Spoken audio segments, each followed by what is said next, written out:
Սամանային իրադրությունը ես գնահատում եմ հարաբերական կայուն, այո,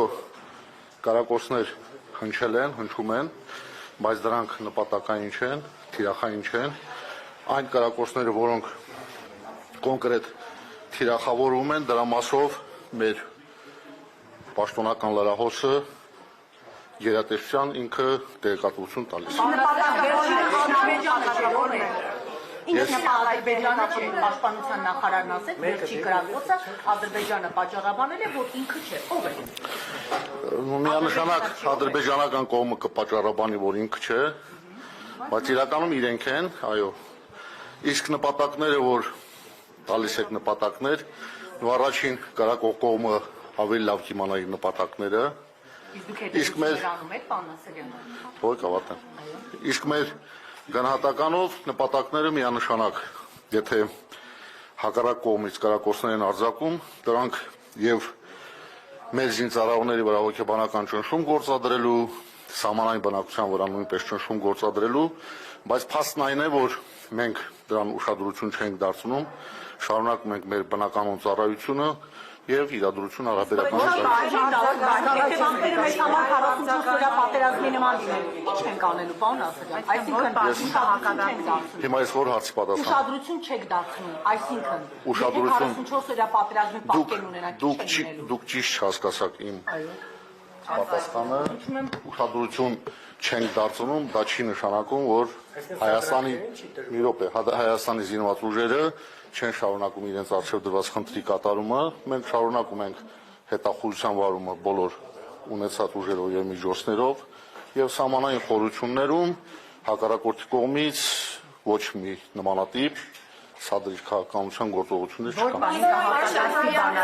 Իսկ դուք եք վստահ, որ պատերազմ չի լինելու եւ լինելու է խաղաղություն, ինչպես պնդում է վարչապետը։ Հայաստանի Հանրապետության վարչապետը հանդիսանում է նաեւ ի պաշտոնե զինված ուժերի համար գերագույն հրամանատար, այնինչ որ Հայաստանի Հանրապետության վարչապետը հնչեցնում է, ուրեմն բավականին հիմքեր ունի, դա հնչեցնելու է։ Բանականները վերածել են գնացուցակի, այսինքն ըստ էության մենյուով։ Եթե ինչ-որ մեկը գիտնական, ինչպես պարոն Քոչարյանի տղան օրինակ գիտնական է, բանակից ազատվել է, ինչ-որ մեկը գնացուցակի նայի եւ որոշի այսքան ամիս կվճարի, այս հայրենիքով է պաշտպանելու։ Զինվորական ծառայությունից ազատվելու համար կա օրենսդրություն, համապատասխան օրենքներ, որտեղ շեշտված է ովքեր են ազատվում զինվորական ծառայությունից։ Մեկ այն օրենքին, որ հիմա ԿՊԱ-կան պատգամավորը ներկայացնում գումարով ազատվել, եւ արդյոք սա չի նշանակում, որ այն կոռուպցիան, որի մասին նաեւ ԿՊ-ից բարձրաձայնում է նույն պատգամավորը, հնարավոր չէ կոռուպցիայի դեմ փաստորեն պայքարել եւ դա վերվում է օրինականության։ Նայեք, կառավարության նիստում քննարկման ընթացքում պաշտպանության նախարարը, մեր գերատեսչության ղեկավարը ներկայացրել է տեսակետ եւ այդ տեսակետը միայն պաշտպանության նախարարի տեսակետը չէ, դա ամբողջ գերատեսչության ղեկավարության տեսակետն է, այդ թվում նաեւ գլխավոր շտաբի պատվողները շատ են, թողեք պատասխանեմ։ Ձեր որդիներին կհամաձայնեք փողի դիմաց։ Թողեք պատասխանեմ։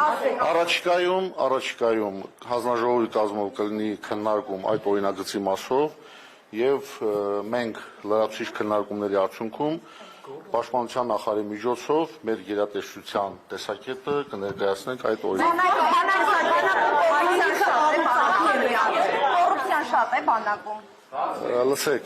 ես կոռուպցիայի կանխարգելման հանձնաժողովից չեմ, ես գլխավոր շտաբպետն եմ, այո, լինում են դեպքեր, երբ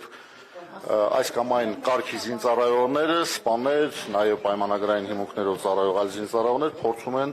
կոռուպցիոն քայլերի գնալ, ռիսկերի գնալ, իսկ մեր պարտքն է, մեր պարտականությունն է, որպես դա արմատախիլ անենք։ Հիմա այս նախագծին դուք կողմ եք թե դեմ։ Ես պատասխանեցի ձեր հարցին, պաշտպանության նախարարը առաջիկայում հանձնաժողովի նիստում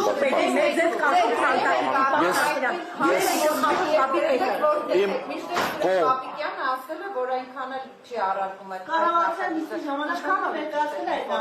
Լսեք, մենք որպես զինված ուժերի ղեկավարներ, ղեկավար կազմ, մենք շահագրգռված ենք, որպես զինված ուժերը համալրվեն առողջ, բանիմաց, կրթված զինծառայողներով, այսինքն քաղաքացիներով, իսկ գլխավոր շտաբի պարտքն է այդ համալրած զինծառայողներին ուսուցանել, շարունակել կրթելը, նրանց պատրաստել, ներդաշնակել եւ պատրաստ լինել մարտական խնդիրների կատարմանը։ Այս նախագիծը հակառակ դրանց գործի եթե ընդունվի։ Առաջիկա կառավարության նիստում հանձնաժողովի կազմով պաշտպանության նախարարը բազմաթիվ փաստարկներով կներկայացնի գործող եւ հետագայում։ Արգելի գործընկերներ,